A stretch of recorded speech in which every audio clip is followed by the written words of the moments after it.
Coreia do Sul lança o segundo satélite espião militar.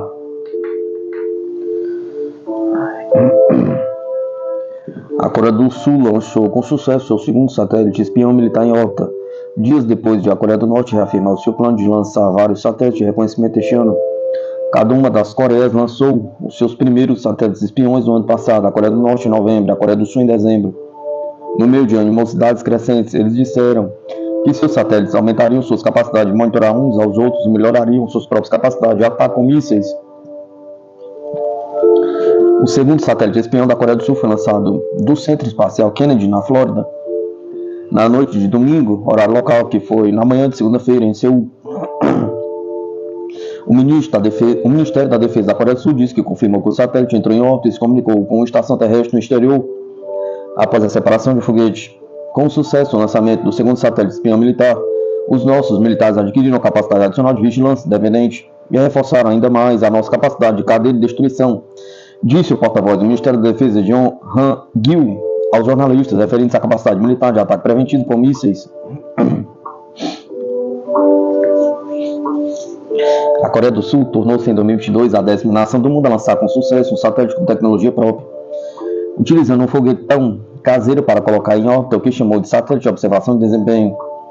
Sob o contrato com a SpaceX, a Coreia do Sul deveria lançar 5 satélites espiões até 2025. O primeiro lançamento de satélite espião da Coreia do Sul, em 1º de dezembro, foi feito a partir da base da Força Espacial de Vandenberg, na Califórnia.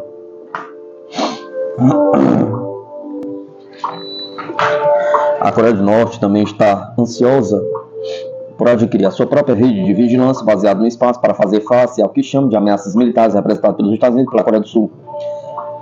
Depois de 2 falhas de lançamento no início de 2023, a Coreia do Norte colocou seu satélite espião Maling Yong-1 em órbita em 21 de novembro.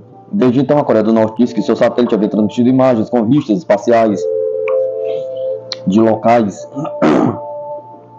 importantes nos Estados Unidos e na Coreia do Sul, incluindo o White Câmara e o Pentágono, mas não divulgou nenhuma dessas fotos de satélites. Especialistas estrangeiros duvidam que o satélite norte-coreano possa transmitir imagens militarmente significativas. Em 31 de março, Baek Kyung-soo, vice-diretor-geral da Administração Nacional de Tecnologia Aeroespacial do Norte, disse que a Coreia do Norte deverá lançar vários outros satélites de reconhecimento este ano. Durante uma conferência política importante no final de dezembro, o líder norte-coreano Kim Jong-un prometeu lançar 3 satélites espiões militares adicionais em 2024. O Ministro da Defesa sul-coreano, Shin Won-sik, disse na segunda-feira que a Coreia do Norte provavelmente prosseguirá com o lançamento do seu segundo satélite espião em breve, para marcar o aniversário de 15 de abril do fundador do Estado, Kim Il-sung. O falecido avô de Kim Jong-un, Shin, disse que ainda é possível que a Coreia do Norte realize o lançamento mais tarde por motivos técnicos. A ONU proíbe a Coreia do Norte de realizar o lançamento de um satélite, considerando como um teste disfarçado de sua tecnologia de mísseis de longo alcance. O lançamento do satélite do Norte, em novembro, aprofundou as tensões na Península Coreana, com ambas as Coreias a tomarem medidas para violar o acordo de 2018 para diminuir as tensões militares. Nos últimos anos, a Coreia do Norte tem estado envolvida numa série provocativa de testes de mísseis para modernizar e expandir os seus arsenais de armas, levando os Estados Unidos e a Coreia do Sul a reforçar os seus exercícios militares em resposta. Especialistas dizem que a Coreia do Norte provavelmente acredita que um aumento dos arsenais de armas aumentaria a sua influência na futura diplomacia com os Estados Unidos.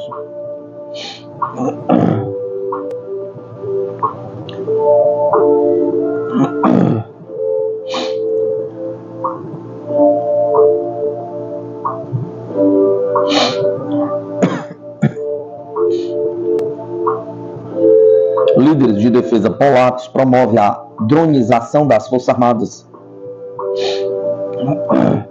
Os líderes de defesa polacos planeiam incorporar a capacidade de drones em todos os níveis das Forças Armadas, construindo uma nova componente militar dedicada a aeronaves não tripuladas e acelerando a sua aquisição.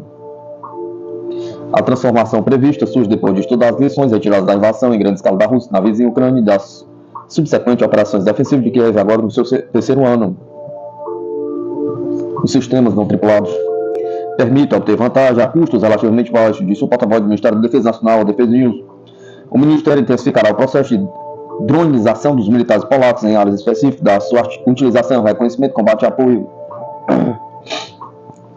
Isso significa que mesmo pequenas formações de soldados terão acesso a um arsenal de veículos aerotripulados, ou explicou o responsável. A experiência com a utilização de drones através da nossa fronteira oriental com a Ucrânia indica a validade da sua utilização nos níveis mais baixos de comando, de modo que, por exemplo, o comandante de pelotão poderia ter drones de reconhecimento à sua disposição e ser capaz de atingir próximos alvos com drones, ou usar os chamados drones kamikaze. As observações da guerra na Ucrânia também motivaram planos polacos para lançar uma nova componente militar às forças drone, de acordo com Władysław, vice-primeiro-ministro, ministro da Defesa Nacional do país. Falando no início deste ano, uma sucessão do Comitê de Defesa Nacional de Sejm, a Câmara Baixa do Parlamento, Władysław descreveu a organização prevista como um componente separado a nível operacional. A ideia veio do general Wisław Kukula, chefe do Estado-Maior, disse ele. Em meio a esses planos, a compra e colocação em campo de novos drones é uma prioridade para as autoridades daqui, com as aquisições em andamento a serem aceleradas. Os militares polacos adquiriram vários tipos de drones nos últimos anos. Estes incluem drones Bayraktar TB2 equipados com mísseis antitanque. Varsóvia encomendou 24 drones desse tipo ao fabricante turco Baykar em 2021 e suas entregas começaram em 2022.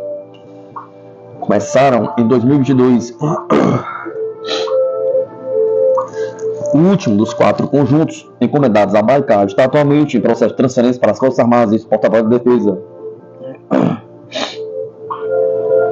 A Polônia também está a negociar a aquisição de drones Mk-9B Sky Guardian da General Atomics após um período de leasing do modelo Mk-9A Reaper. A potencial compra de um número não revelado de aeronaves está prestes a tornar as Forças Armadas do país as primeiras Forças Armadas do flanco oriental da OTAN a comprar drones de média altitude e longa duração. Mali, questionado pelo defensor sobre o programa porta-voz, apenas confirmou que existe um plano para adquirir sistemas não tripulados de reconhecimento e ataque Mk-9B. Olhando para os próximos programas, como parte do programa ZEF, pretendemos adquirir sistemas aéreos não tripulados da classe Mali, disse o porta-voz, observando que um esforço separado está em curso no âmbito do programa GRIF para colocar em campo uma variante de curto alcance para a Marinha Polaca. Existe um esforço separado para comprar drones de rotores no âmbito do programa Albatros. A empresa privada polaca de defesa, WB Group, forneceu 2 tipos de drones para as Forças Armadas do país, mini drones Flyway, que são usados para reconhecimento e orientação de artilharia, busca e salvamento, mas também para ampliar a gama de sistemas de gerenciamento de batalha, e drones Warmat, que combinam capacidade de reconhecimento e capacidade de combate com munição ociosa. Embora as encomendas feitas a fabricantes estrangeiros de drones e a fabricantes privados polacos de drones tinham permitido a Polônia ganhar novas capacidades, o conturbado contrato de drone que o governo anterior concedeu à estatal PGZ em 2018 tornou-se um exemplo modelo de aquisição ineficiente, dizem os observadores locais. Segundo o acordo, um consórcio de empresas estatais de defesa deveria entregar 30 drones Orlik de reconhecimento de curto alcance por cerca de 790 milhões de zlotys, 200 milhões de dólares. Desde então, vários anexos foram acrescentados ao contrato para ampliar o prazo de entrega. Władysław disse que espera que a PGZ conclua o trabalho imediatamente. Os militares perderam a paciência nesse assunto, disse ele. Em 2021, esses drones deveriam ser entregues e não foram entregues até o momento, disse ele em 5 de abril. Os próximos meses demonstrarão como a nova gestão da PGZ pretende enfrentar o problemático contrato de drones. No mês passado, Trofimyak foi nomeado o novo presidente executivo da empresa, gerente experiente da indústria de defesa. O histórico de Trofimyak inclui atuar como presidente da empresa de defesa local Ruta Stalowa Ola e como vice-presidente da PGZ. O seu regresso ao gigante de defesa foi facilitado pelas eleições de outubro de 2023, nas quais um novo governo de coligação foi empossado, expulsando do poder o Partido de Direita, Lei e Justiça por 8 anos de governo.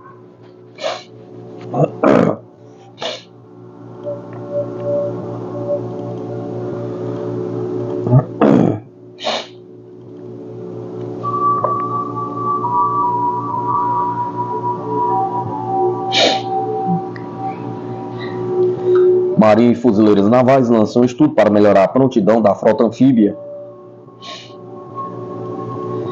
Maryland. A Marinha e o Corpo de Fuzileiros Navais dos Estados Unidos estudaram a prontidão dos navios de guerra anfíbios e como as forças podem superar os desafios de manutenção dos navios, disse hoje o principal oficial da Marinha aos repórteres. A chefe de operações navais, almirante Lisa Franchetti, disse que ela e o comandante do Corpo de Fuzileiros Navais, general Eric Smith, assinaram uma carta aos oficiais de 3 estrelas que supervisionam os planos e operações, pedindo um mergulho profundo na prontidão do navio nos requisitos para o treinamento e certificação dos grupos de navios de fuzileiros navais que neles embarcam. Franchetti, que falou a um grupo de repórteres após os comentários na conferência anual Air Space da Liga da Marinha aqui, reconheceu o navio de assalto anfíbio Boxer, implementado na semana passada, vários meses depois do planejamento, para recompensar o atraso causado por um desafio de manutenção, conforme relatado por militar.com.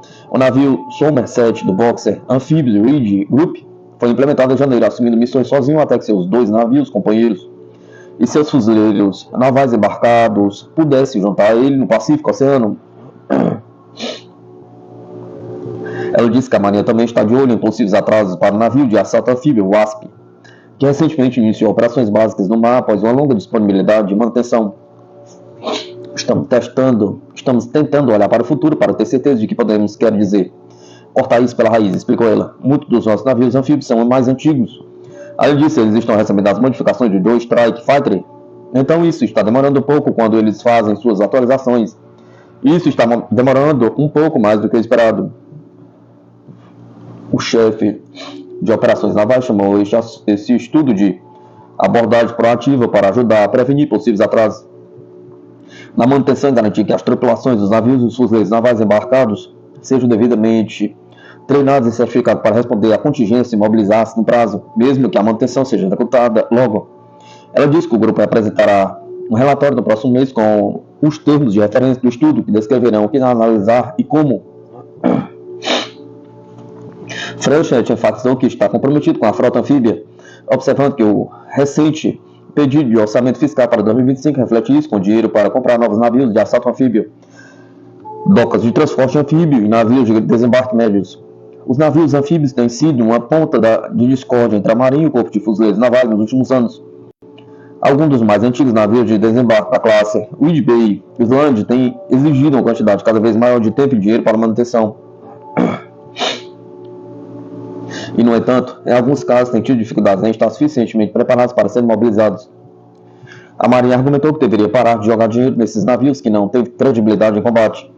O Corpo de Fuzileiros Navais argumentou que o descomissionamento antecipado dos navios o colocaria mais longe de sua frota anfíbia de 30 navios necessária, um número que o Congresso aprovou em lei em 2022.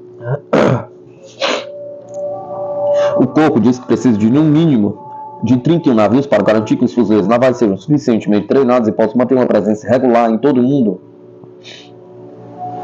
A questão foi agravada por um esforço conduzido pelo Pentágono no ano passado para suspender a compra de docas e transporte anfíbio e reconsiderar que o projeto, se houver, a Marinha deverá comprar no futuro.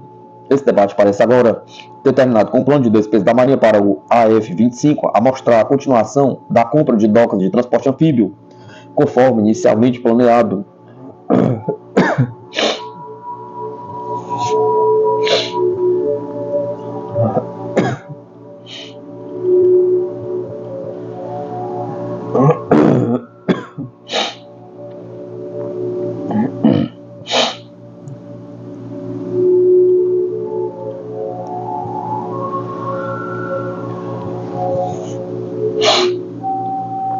O historiador Crimeia continua estrategicamente fundamental para a Rússia no Mar Negro após 80 anos.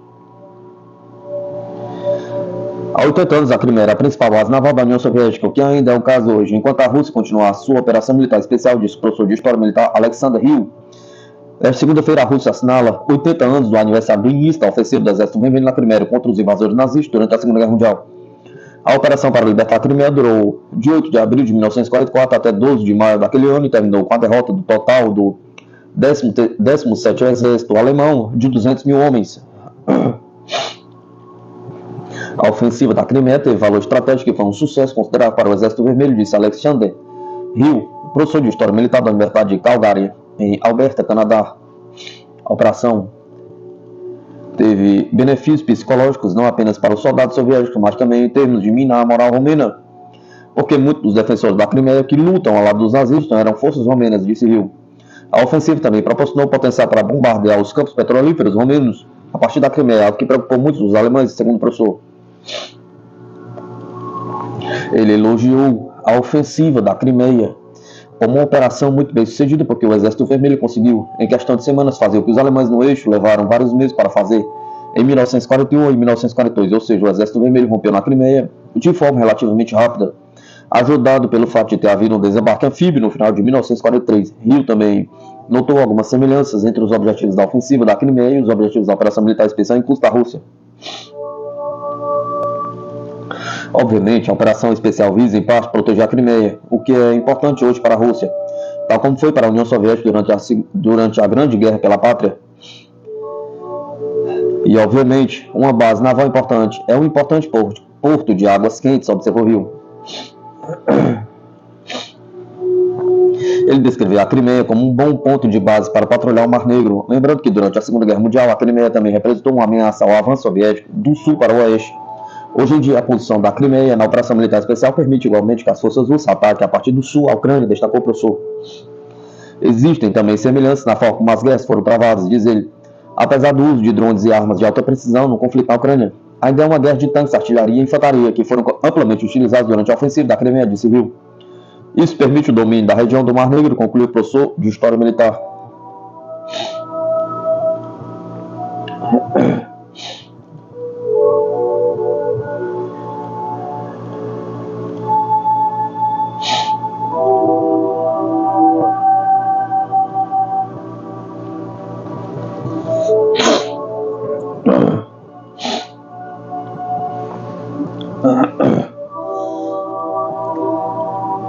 A ofensiva estratégica da Crimeia completa 80 anos, desde o heroísmo das tropas soviéticas.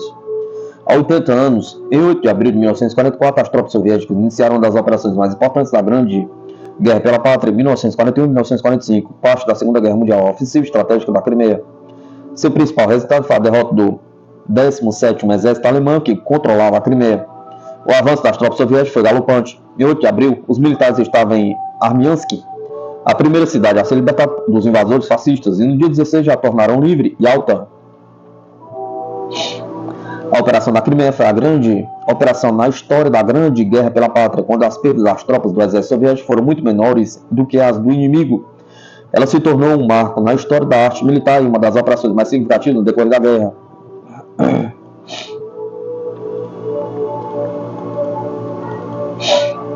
80 anos da Operação Ofensiva Estratégica da Crimeia. 8 de abril de 1944, 12 de maio de 1944.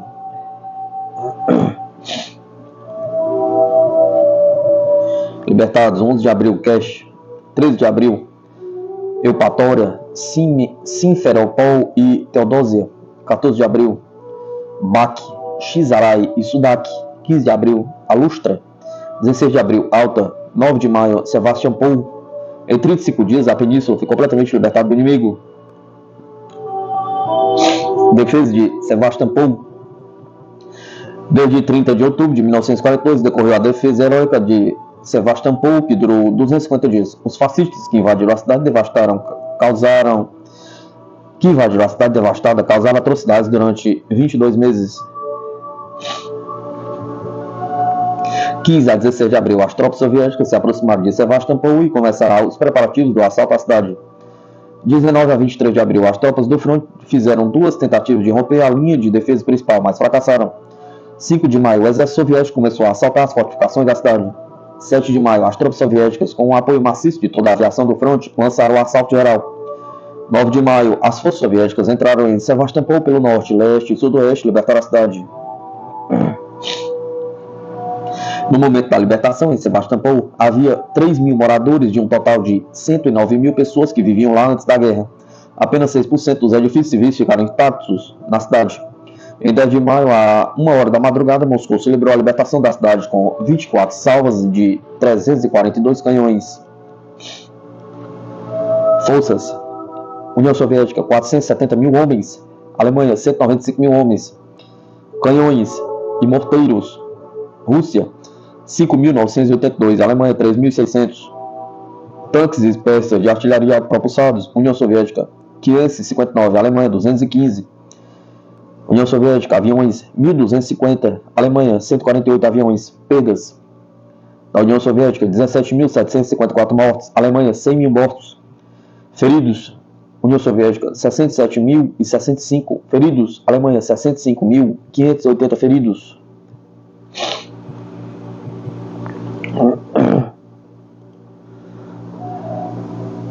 Exercícios militares multinacionais liderados pela Romênia começam na região do Mar Negro. Na segunda-feira, a Marinha da Romênia lançou as manobras internacionais Sea Shield 2024, que durarão até 21 de abril e contarão com a participação de 12 países aliados, entre os quais Estados Unidos, França, Reino Unido, Itália, Grécia, Portugal, Países Baixos, Turquia, Bulgária, Polônia, Geórgia, Moldávia, escreve a mídia local. Mais de 2.200 militares e 135 equipamentos, 27 navios marítimos e fluviais, 17 aeronaves e 91 veículos de embarcações estarão treinando no Mar Negro, na zona costeira, no Rio e no delta do Danúbio, explicou o Ministério da Defesa do país. Além disso, enfatizou que as manobras serão realizadas para melhorar a luta contra as atividades ilegais no mar e no rio, o controle marítimo e fluvial, a busca e resgate no mar, bem como a assistência a navios em perigo e a garantia da segurança das infraestruturas críticas. Ao mesmo tempo, o objetivo é otimizar o esforço interinstitucional e sincronizar os ciclos de planejamento a nível das forças navais em comparação com as demais categorias de forças, explicou a entidade militar romena. Em meados de março, informou-se que a Romênia começou a trabalhar na reconstrução de uma base aérea que se tornará a maior instalação da OTAN na Europa, de acordo com a Euronews. A base está localizada perto da cidade de Constanta, no Mar Negro, a cerca de 130 km da fronteira com a Ucrânia.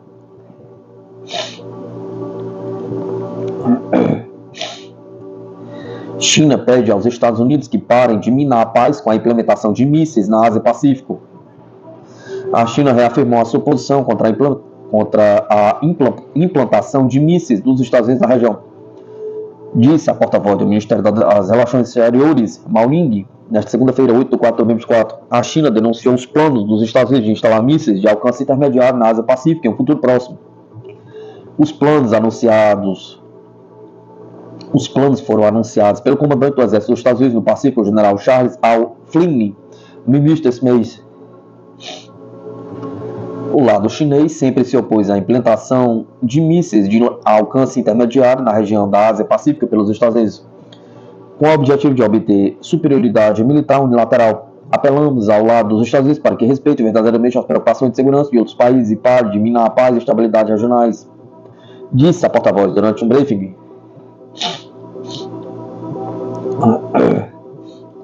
Tentativas dos Estados Unidos de interferir na parceria Rússia-China. Pequim também comentou as recentes ameaças de Washington contra as empresas que trabalham com a Rússia. Mao respondeu na segunda-feira argumentando que terceiros países não deveriam repercutir negativamente as relações normais entre a Rússia e a China. Comentando os possíveis riscos para os bancos, a diplomata afirmou que a cooperação entre a China e a Rússia não deve ser perturbada ou limitada à crise ucraniana. Ela sublinhou que os bancos que facilitam transações significativas para canalizar bens militares ou de dupla utilização para a base industrial de defesa da Rússia se expõe ao risco de sanções dos Estados Unidos. A China sempre controlou a exportação de bens de dupla utilização de acordo com a lei e as regulamentações.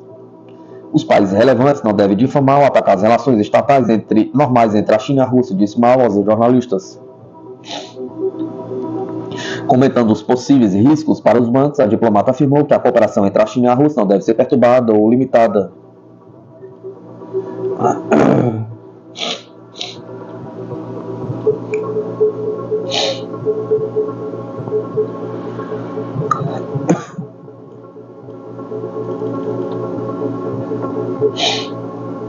O curioso caso de Benjamin Netanyahu, líder de Israel, é criticado dentro e fora do país. O conflito em Gaza entre Israel e Hamas completou 6 meses neste domingo. Iniciado em 7 de outubro de 2023, a guerra no Oriente Médio já deixou mais de 33 mil palestinos mortos, além de 75 mil feridos, provocando fortes críticas ao governo de Benjamin Netanyahu, tanto fora como dentro do país. Certamente, uma das características mais trágicas do conflito em Gaza é a imprevisibilidade quanto ao seu final. Levando-se em conta o enorme número de perdas humanas entre os palestinos da região, é extremamente difícil que Israel e Hamas cheguem agora a um acordo de cessar-fogo.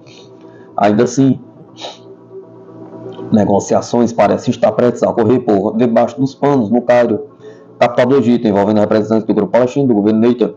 Entretanto, as perspectivas a respeito dessa região são absolutamente incertas. O que é certo é que, por sua vez, a falha da comunidade internacional em prevenir a catástrofe humanitária que se abateu sobre Gaza, demonstrando os limites do Conselho de Segurança das Nações Unidas e dos mecanismos atuais de resolução de conflitos.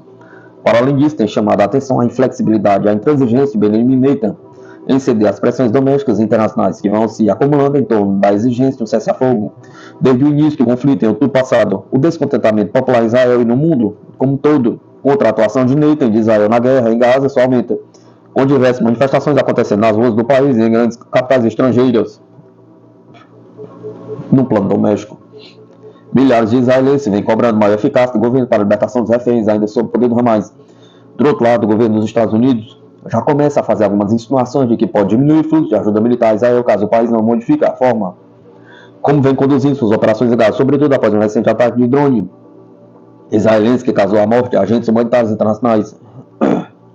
Enquanto isso ocorre, a oposição interna a Netanyahu ganha cada vez mais fôlego, como líderes como Benny Gantz, membro do gabinete de guerra, formado pelo próprio Netanyahu em 2023, aparecendo em público para pedir a realização de eleições legislativas antecipadas em setembro.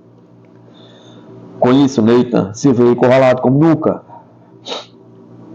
tentando com alguma dificuldade se mostrar inabalável diante dos desafios que surgem tanto de dentro como de fora de Israel.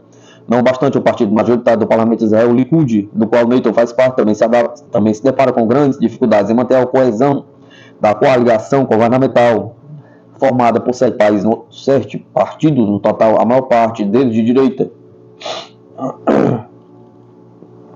Diante desse contexto, Netanyahu não pretende ceder tão cedo aos pedidos de Gantz e aceitar eleições antecipadas para o legislativo, dado que o poder do seu partido no parlamento de Israel poderia diminuir significativamente. Bem poderá, afinal, contando 6 meses de conflito na faixa de Gaza, mais de uma centena de reféns ainda estão sob o poder do Hamas, e para piorar, a meta israelense de enfraquecer o potencial militar do grupo está longe de ser atingida. Netanyahu havia afirmado no final do ano passado que um dos planos de guerra de Israel era a destruição total do Hamas, sendo que, até agora, segundo dados das Forças de Defesa de Israel, o número de combatentes mortos no Hamas é de cerca de 3 mil. Vale lembrar que o Hamas tem uma força estimada em torno de 40 mil homens, o que demonstra o enorme caminho que Israel precisaria percorrer para neutralizar por completo a ameaça do grupo insurgente palestino. Enquanto isso, Israel vem sendo acusado de diversos crimes de guerra, inclusive de práticas que muitos países e analistas entendem como genocídio, prejudicando e muito a reputação de Tel Aviv internacionalmente. Até mesmo seu principal apoiador, os Estados Unidos, bem como outros países europeus, já começaram a dizer que Israel chegou ao limite, dada a pressão da opinião pública internacional a respeito das atrocidades cometidas em Gaza. Por certo, em vista de tudo isso, a situação de Netanyahu não é nada fácil. Não só a resistência do Hamas continua firme, como o mundo tem testemunhado as diversas cenas verdadeiramente apocalípticas vindas de Gaza, com crianças estendendo panelas em busca de um pouco de comida e água, de mães chorando a morte de seus filhos e de uma devastação urbana pouco antes vista na história. O principal de tudo, sem sombra de dúvida, são as baixas humanas entre a população palestina. O Ministério da Saúde de Gaza diz que já são mais de 33 mil mortes, a maior parte delas justamente de mulheres e crianças, algo que se mostra cada vez mais injustificável. Afinal, se levarmos em conta os números dos militantes do Hamas alegadamente mortos pelo exército israelense, temos uma razão de 3 civis mortos para cada combatente morto do grupo. Logo, se o plano de Netanyahu for mesmo de eliminar os quase 40 mil militantes do Hamas, mantendo-se a proporção de mortes civis, há a chance de que, ao final do conflito, cerca de 120 mil civis percam a vida em Gaza, o que equivale a 6% de sua população total. Não à toa, grandes potências como a Rússia e a China, além de países africanos do mundo árabe e do sul global, incluindo o Brasil, pedem desde outubro para um cessar-fogo imediato na região. Infelizmente, porém, tais clamores não foram muitas vezes atendidos, devido ao veto dos Estados Unidos em votações do Conselho de Segurança da ONU. As pessoas e o mundo como um todo querem uma solução célere para o conflito, uma solução que passe principalmente pelo fim do massacre vivenciado pelos palestinos e que envolva também a estrutura dos reféns israelenses ou o poder do Hamas. Contudo, o término das operações de Israel em Gaza dependerá fundamentalmente das decisões tomadas pela liderança em Tel Aviv, cuja principal figura é cada vez mais contestada, tanto dentro como fora do país. Esse é o curioso caso de Benjamin Netanyahu, que ao tentar pousar de herói nacional pode terminar a carreira como o vilão da história.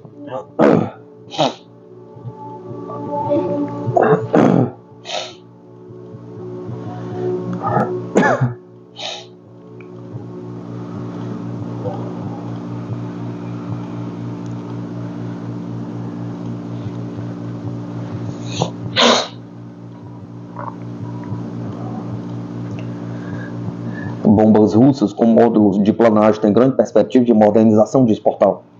As bombas aéreas equipadas com módulos universais de planagem e correção se distinguem não só por sua produção em escala maciça, mas também por grandes possibilidades de modernização contínua, escreve o polonista Marcin Jablonski, do portal polonês Interia.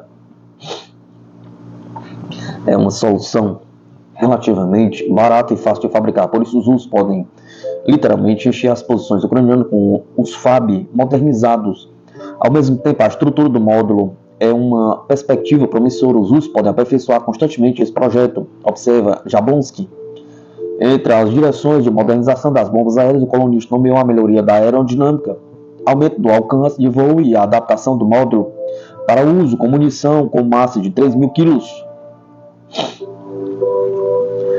Os módulos FAB mostraram a capacidade dos russos de adaptar com sucesso as suas armas às condições do conflito na Ucrânia, observou o jornalista. A Força Aeroespacial da Rússia tem ativamente usado bombas aéreas equipadas com módulos universais de planagem e correção.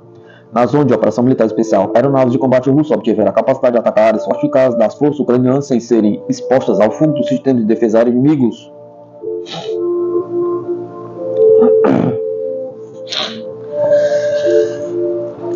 Forças russas eliminaram mais de 460 militares e peças de artilharia da OTAN na direção de Donetsk.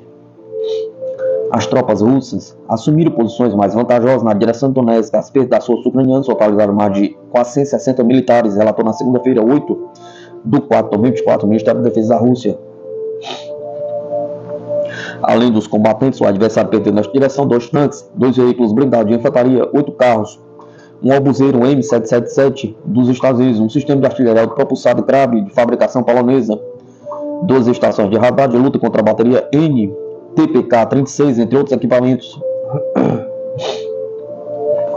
De acordo com o Ministério, na direção sul de Donetsk, os militares russos do agrupamento das tropas Vostok Leste melhoraram suas posições na linha do fronte, tendo neutralizado 2 unidades de 2 brigadas ucranianas. Kiev perdeu até 80 soldados, um canhão autopropulsado M109 Paladin dos Estados Unidos e um obuseiro FH-70 de produção britânica. Na direção de Kherson, o exército russo eliminou até 50 combatentes ucranianos, 3 tanques, um canhão autopropulsado M109 Paladin, 2 obuseiros M119B como obuseiro B-30 e outros equipamentos militares. As defesas antiaéreas russas derrubaram nas últimas 24 horas 291 drones do adversário, 3 bombas aéreas Hammer e 4 projéteis do sistema de lançamento múltiplo do foguete HIMARS.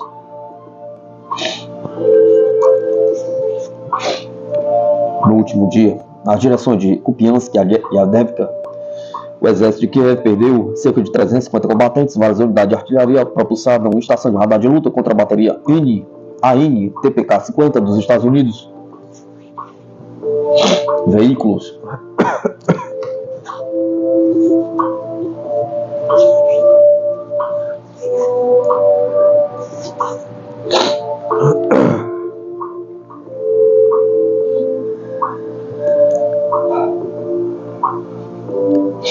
seis veículos de combate blindados, um obuseiro M777 de fabricação norte-americana, entre outros equipamentos, relata a entidade militar russa. De acordo com os dados do Ministério da Defesa da Rússia, desde o início da operação militar especial foram destruídos 583 aviões da Ucrânia, 270 helicópteros, 19.681 drones, 499 sistemas de defesa antiaérea, 15.725 tanques e outros veículos blindados de combate, 1.266 lançadores múltiplos de foguetes, 8.732 peças de artilharia de campanha e morteiros e ainda 20.762 veículos militares especiais.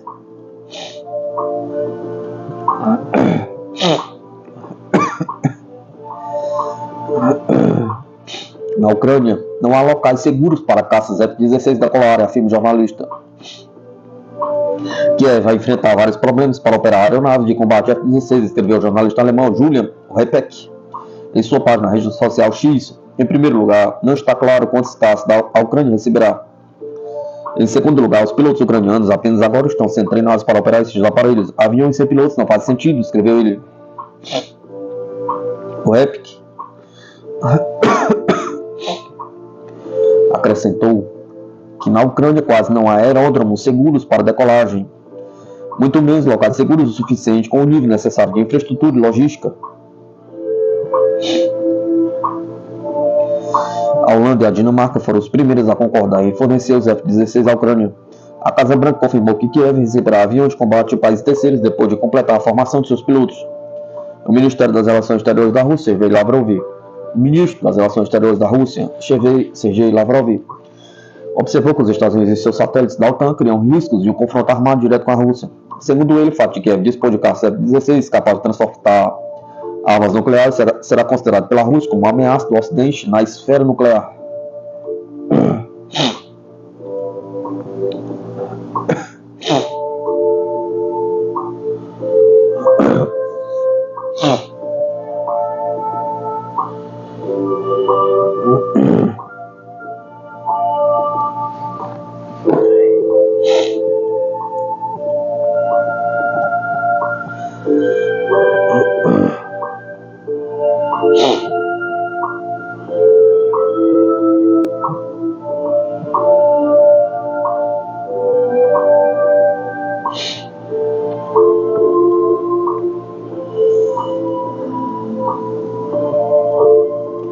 Por que um Brasil forte assusta Washington? Pergunta. Repetidamente, os Estados Unidos se movem para impedir que nações ao redor do globo ganhem preeminência no cenário global. Por aqui no Brasil a situação não é diferente, conforme já explicitaram diversos analistas do governo independentes. Mas por que Washington teme tanto um Brasil forte? Pergunta. O que está por trás do projeto de poder dos Estados Unidos? Pergunta. Desde entradas ao desenvolvimento de nossa indústria, bloqueios em transferência de tecnologia essenciais de defesa, como o submarino nuclear. Os Estados Unidos parecem querer manter o Brasil dentro de uma ordem geopolítica muito clara. Mais do que parece, diz William Gonçalves, professor titular de Relações Internacionais da Universidade do Estado do Rio de Janeiro. Essa é a determinação estratégica de projeto de poder dos Estados Unidos desde, pelo menos, a Segunda Guerra Mundial. A hegemonia dos Estados Unidos no pós-guerra foi construída a partir de uma concepção estratégica bem ampla, afirma Gonçalves. Na Europa, a base era a Alemanha. Converter a Alemanha num aliado importante e distante da Rússia. Do outro lado, na Ásia, o Japão. O Japão é uma base importante do poder norte-americano. E na América Latina, a base da hegemonia foi teoricamente elaborada da seguinte maneira: não pode haver uma grande potência nas Américas que concorra com os Estados Unidos. Brasil, condão para ser grande potência. O Brasil é o país da América Latina, em especial da América do Sul, que mais tem potencial para se tornar uma grande potência, sublinha Gonçalves. Tem dimensão, população, recursos naturais e coesão social, todos os fatores que permitem que o Brasil possa se tornar uma grande potência. Para Tiago Rodrigues, cientista político e professor do Instituto de Estudos e Estratégia da Universidade Federal Fluminense, os Estados Unidos não são contra a totalidade do desenvolvimento econômico brasileiro. Nos últimos 20 anos, por exemplo, esse crescimento do Brasil, inclusive do ponto de vista de sua liderança estratégica na região, complementou os interesses dos Estados Unidos, afirma Rodrigues. Até então, o país serviu como um ponto de equilíbrio e moderação regional entre os governos contrários aos Estados Unidos. Além disso, ressalta o pesquisador, o desenvolvimento econômico brasileiro não se dá de forma independente. Há interesses do capital de origem estadunidense no Brasil, afirmou. Dentro da lógica globalizada assimétrica, diz: o Brasil depende muito mais dos Estados Unidos do que os Estados Unidos do Brasil. Então o crescimento brasileiro, nesse modelo de assimetria, também favorece aos Estados Unidos. Nesse sentido, há espaço para que as elites brasileiras se beneficiem da subserviência aos interesses norte-americanos, aponta Gonçalves. As elites dirigentes do Brasil se conformam docemente a essa posição subalterna. Assim, na visão do professor, o país se encontra dividido politicamente entre um centro-esquerda democrático e um direito que é extrema-direita neoliberal entreguista. O liberalismo na América Latina vai sempre contra a integração. Ele tem um espírito colonial. Os Estados Unidos embargam indústria e defesa brasileira. Não é porque há ganhos dos Estados Unidos em nosso desenvolvimento que os norte-americanos não o impeçam quando necessário. Um desses exemplos é a indústria de defesa brasileira que, se bem articulada e desenvolvida, poderia rivalizar com os Estados Unidos da região. Um Brasil desenvolvido do ponto de vista tecnológico no setor de defesa tem impactos econômicos e geopolíticos que não interessam para um país como os Estados Unidos, que tem uma dominância estratégica na região, disse Rodrigues. O complexo militar industrial norte-americano é peça fundamental do seu sistema econômico, descreve o pesquisador. Então a criação de concorrentes em outros países não interessa aos norte-americanos. Do ponto de vista econômico, significa perder contrato das empresas do setor de defesa dos Estados Unidos. É o caso, por exemplo, das vendas do avião brasileiro Super Tucano para a Venezuela. Como modelo, usa certas partes que contêm tecnologias estadunidenses. A venda foi embargada pelos Estados Unidos. O caso da defesa, aponta Rodrigues, representa os dois âmbitos de dominação norte-americana na região, econômico e geopolítico. Em primeiro lugar, sendo o maior vendedor de armamentos militares para o restante da América, os Estados Unidos conseguem impor seu modelo de vendas. Os pacotes de ajuda militar, como foi o Plano Colombo e a Iniciativa Mérida, dois acordos de segurança e combate ao narcotráfico, são grandes pacotes de ajuda militar que são destinados a fazer uma espécie de investimento indireto do Estado americano na sua própria economia de defesa. Esses pacotes entregam dinheiro para outros países, mas há condições nesses contratos para que o equipamento comprado de defesa seja de indústrias americanas, explicou. Já a dominação geopolítica, afirma Rodrigues, se dá da seguinte forma: como os países só têm os Estados Unidos para recorrer em suas compras de defesa, eles se tornam dependentes das tecnologias que os Estados Unidos queriam oferecer e não podem estabelecer seus próprios projetos nacionais. O Brasil é líder em autonomia no sul global. Para ambos os especialistas, o Brasil ocupa certa posição de liderança global. As movimentações por autonomia frente à hegemonia norte-americana, segundo William Gonçalves, isso é exemplificado pelas conexões feitas pelo país, como o BRICS e o restante do sul global. Já para Tiago Rodrigues, o que confere maior destaque global ao Brasil não é a sua luta pela criação dos novos espaços de autonomia que não se contrapõe de maneira rígida ao norte global. Não é ser totalmente dependente da hegemonia global estadunidense e também não é ser uma potência contra-hegemônica. É aumentar espaços de autonomia dentro da atual arquitetura hegemônica do planeta, descreveu. Dessa forma, diz o professor da UERJ, é de fato um líder com capacidade de globalizar sua influência em alguns temas, como cooperações em energia, sistema eleitoral, saúde pública, políticas públicas, de adaptação em agricultura adaptada e outros. São dimensões que o Brasil tem capacidade, já desenvolve com idas e vindas esse potencial na África e na América Latina.